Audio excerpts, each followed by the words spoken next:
बूढ़े नमाजी पर गंदा पानी कौन फेंकता था। वो बूढ़ा नमाजी जब भी नमाज पढ़ता था तो उसका हमसाया गैर मुस्लिम नमाज के दौरान उसके ऊपर गंदा पानी फेंकता था और फिर बहुत खुश होता था। ऐसा लगता था कि जैसे बूढ़े नमाजी पर गंदा पानी फेंककर उसे बड़ा सुकून मिलता हो। बूढ़ा नमाजी अपने कपड़ों की तरफ देखता, उसके सारे कपड़े खराब हो गए होते। वो फिर ऊपर की तरफ देखता और कहता, या अल्लाह, मेरे पड़ोसी को हिदायत अता फरमा।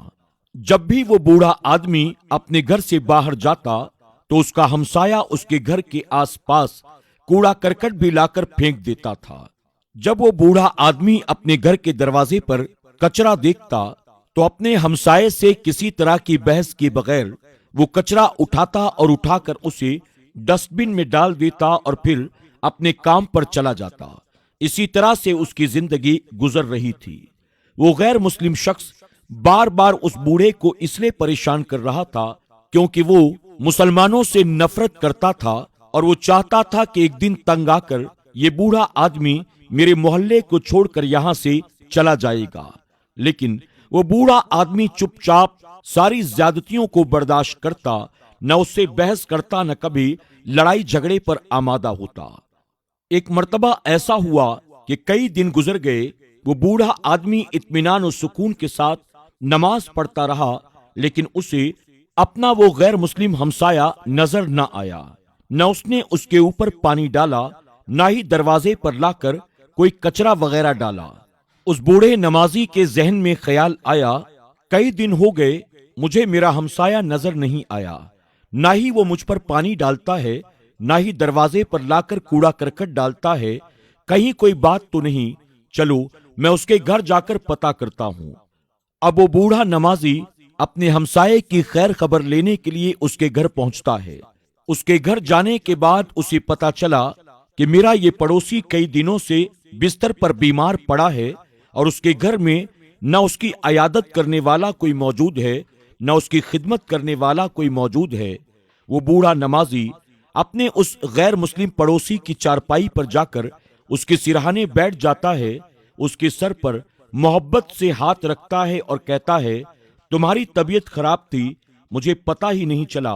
कई दिनों से तुम मुझे नजर नहीं आए, यही वजह है कि तुम्हारी खबर लेने के लिए मैं तुम्हारे घर आया हूँ। बताओ, तुमने कोई दवाई वगैरह ली कि नहीं ली? तुमने खाना खाया कि नहीं खाया? उस बूढ़े नमाजी की जबान से ये बातें सुनने के बाद उस गैर मुस्लिम नौजवान को बड़ी शर्मिंदगी हुई। वो बूढ़े नमाजी से कहने लगा, बाबा, मैं आपको बहुत परेशान करता था। आप जब भी नमाज के लिए खड़े होते, मैं आपके ऊपर जानबूझकर गंदा पानी डाल देता था। अपने घर का सारा कूड़ा करकट जमा करके मैं आपके दरवाजे पर फेंक देता था। मैं आपको बार बार इसलिए परेशान कर रहा था ताकि आप हमारे मोहल्ले को छोड़कर यहाँ से चले जाएं। मैंने आपके साथ जो कुछ भी किया, मुझे अपने किए की सजा मिल गई। मेरी तबीयत बहुत खराब है, मेरे सर का दर्द दूर होने का नाम नहीं लेता। मैंने बहुत दवा की, लेकिन मेरा सर ऐसा लगता है जैसे फट जाएगा। दवा खाकर भी मुझे आराम नहीं मिल रहा है। उस नौजवान की ये सारी शर्मिंदगी भरी बातें सुनकर, उसकी तकलीफ को देखकर उस बूढ़े नमाजी को उस पर तरस आ गया। उसने उस नौजवान के सर पर अपना हाथ रखा, आयतल कुर्सी पढ़कर उसके सर पर दम किया, यानी फूंक मारी। जैसे ही उस बूढ़े नमाजी ने उस नौजवान के सर पर आयतल कुर्सी पढ़कर दम किया, उसके सर का दर्द फौरन जाता रहा। वो नौजवान हैरत से पूछता है, बाबा, मैं इतनी दवाइयां खा चुका, लेकिन इसके बावजूद मेरे सर का दर्द कम ही नहीं हो रहा था और आपने 1 मिनट में इसे गायब कर दिया। आखिर ऐसा आपने क्या पढ़ा? बूढ़े ने कहा, बेटा, मैंने कुरान शरीफ की एक आयत पढ़कर तुम्हारे सर पर दम किया है और उस एक आयत की बरकत से अल्लाह ने तुम्हारे सर का सारा दर्द गायब कर दिया। नौजवान उस बूढ़े की बातों को सुनने के बाद कहने लगा, बाबा, कुरान की एक आयत में इतनी ताकत है कि जिस बीमारी का इलाज दवा के जरिए भी ना हो सके, कुरान की एक आयत के जरिए उस बीमारी का भी इलाज हो सकता है। बूढ़े ने मुस्कुराते हुए कहा, बेटा, कुरान हमारी मुकद्दस किताब है जो अल्लाह ताला ने ہمارے نبی پر نازل کی ہے۔ نوجوان نے کہا، کیا میں قرآن پڑھ سکتا ہوں؟ بوڑھے نے کہا، ہاں بیٹا، کیوں نہیں، تم بھی قرآن پڑھ سکتے ہو، اور تم قرآن پڑھ کر جب کسی پر دم کرو گے نا، اللہ تعالیٰ اس کو بھی شفا عطا کرے گا، اور قرآن کی برکت سے اللہ تمہیں بھی مالا مال فرمائے گا۔ نوجوان نے کہا، مجھے اس کے لیے کیا کرنا ہوگا؟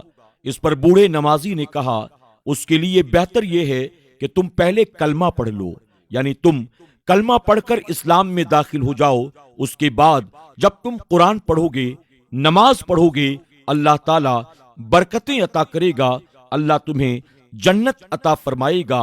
اس پر وہ نوجوان کہنے لگا کہ بابا ٹھیک ہے، میں قرآن پڑھنا چاہتا ہوں، میں نماز پڑھنا چاہتا ہوں، آپ مجھے کلمہ پڑھا دیں کہ کلمہ کیسے پڑھا جاتا ہے۔ اب اس بوڑھے نمازی نے اس نوجوان کو کلمہ طیبہ پڑھایا، اسلام میں داخل کیا، اور اس کے بعد کہا، چلو اب میں تمہیں غسل کا، وضو کا اور نماز کا طریقہ بتاتا ہوں۔